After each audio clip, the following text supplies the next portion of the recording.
एक बात मैं बताऊं, मेरा रिएक्शन जो था जब मैं उस गैलरी से यहां आ रहा था और ये मैंने पूरा खचाखच भरा हुआ राम का दरबार, अभी थिएटर नहीं है आज नितिन, आज ये श्री राम का दरबार है।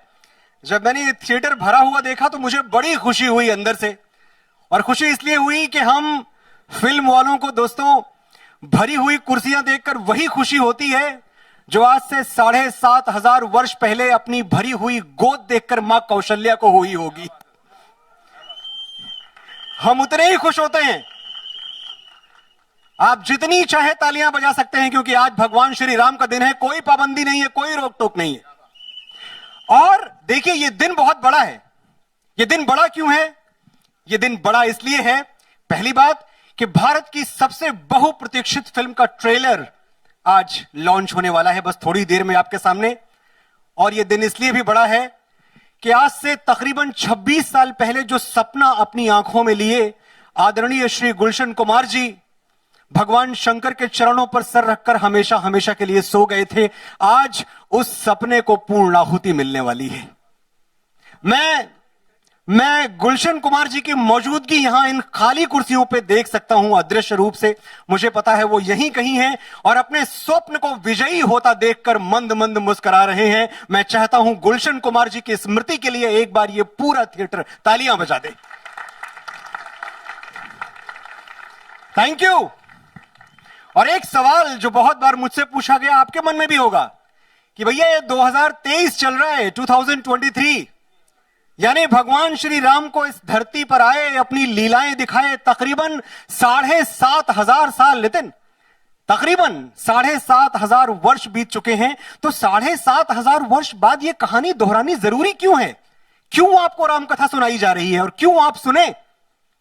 बहुत सीधा सा उत्तर है साथियों के राम के आदर्शों पर चलने की जितनी जरूरत हमें आज है वो शायद पहले कभी नहीं थी। आज देखिए भारत कहां खड़ा है, मेरा और आपका देश। हमने अभी सुना कि ब्रिटेन को पछाड़कर हम दुनिया की 5वीं सबसे बड़ी इकोनॉमी बन चुके हैं। तालियां बजाइए अपने भारत के लिए। और विश्व मंच पे देखें तो हम अमेरिका, रशिया, चाइना जैसी महाशक्तियों के साथ बराबरी के दर्जे पे खड़े हुए हैं। यानी भारत विश्व गुरु बनने का सपना बड़ी रफ्तार से, बड़ी तेजी से देख रहा है। और यह सपना तब तक सच नहीं हो सकता जब तक इस देश का बच्चा बच्चा राम में ना बदल जाए। तालियां चाहिए यहां। जब तक इस देश के बच्चे बच्चे में राम नहीं जाग उठेगा तब तक हमारा भारतवर्ष, हमारा विश्व गुरु बनने का सपना थोड़ा सा अधूरा रह जाएगा। और एक बात मैं और कहता हूं कि आजकल के बच्चे ये हमेशा पूछते हैं, इनके मन में बहुत सवाल होते हैं श्री राम के लिए, और हम पेरेंट्स, मैं भी एक 12 साल के बच्चे का पिता हूं, हम शायद जवाब नहीं दे पाते कि राम थे कौन, इतना बड़ा कैरेक्टर, इतना बड़ा किरदार, इतना बड़ा महानायक, क्या क्या बोले राम के बारे में। मुझसे अगर आप पूछें तो मैं कहता हूं राम मर्यादा पुरुषोत्तम थे। मर्यादा पुरुषोत्तम का सीधा सा मतलब है the ideal follower of rules. Ram इतने कंप्लीट थे, इतने पूर्ण थे कि जो भूमिका उनको दी गई उनके जीवन में, उस भूमिका को उन्होंने पूरे कॉन्फिडेंस से, पूरे विश्वास के साथ निभाया। बेटा हो तो राम जैसा, जो पिता की एक बात पर सिंहासन त्याग कर वनवासी हो जाता है। बेटा हो तो कैसा? राम जैसा। एक बार कहा दशरथ ने और सिंहासन त्याग कर अगली सुबह उनका राज्याभिषेक होना था और शाम को निकल गए वो। पति हो तो राम जैसा, जो सिंदूर की सौगंध निभाने के लिए भालुओं और वानरों की सेना लेकर ब्रह्मांड के सबसे शक्तिशाली असुर से टकरा जाता है। पति हो तो राम जैसा। और भाई हो तो राम जैसा, जिसने मूर्छित लक्ष्मण के सिरहाने आकर मृत्यु को चुनौती दे दी कि या तो आज मेरा अनुज, मेरा लक्ष्मण आंखें खोलेगा या मैं भी यहीं बराबर में आंखें मूंद के हमेशा के लिए सो जाऊंगा। भाई हो तो राम जैसा। और राजा हो तो राम जैसा, ऐसा राजा जिसने प्रजा को इतना सुख दिया, इतना सुख दिया कि भारत के संविधान के एक पन्ने पर भगवान श्री राम की छवि अंकित है, उनका चित्र बना हुआ है।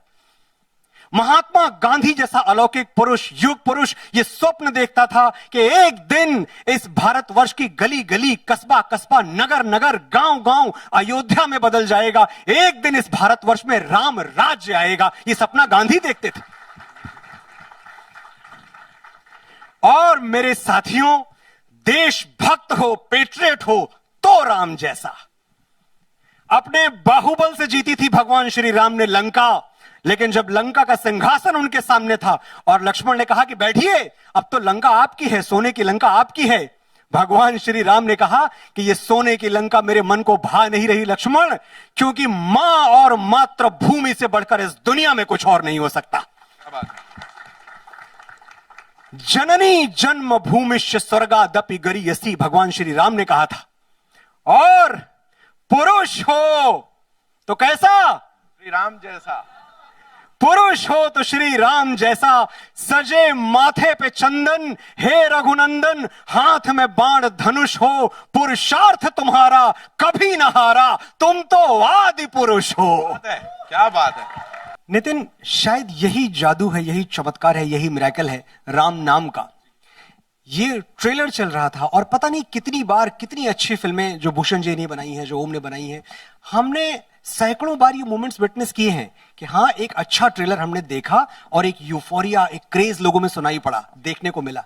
लेकिन ऐसा प्रताप, ऐसा पुण्य, ये मैंने इसके पहले कभी नहीं देखा था। और मैं एक बात समझता हूं कि हमसे हमेशा कहा जाता है, और ओम से भी और भूषण जी से भी, कि आप क्या कहना चाहेंगे, आप क्या कहना चाहेंगे। मुझे लगता है आज ऑफिशियली हम सबको कुछ भी कहना बंद कर देना चाहिए। आज के बाद जो कहेगा, पहले हमारा ट्रेलर कहेगा और फिर आप कहेंगे, क्योंकि आपने ये ट्रेलर देखा है, आपके अंदर ये बात पहुंची है। जय श्री राम।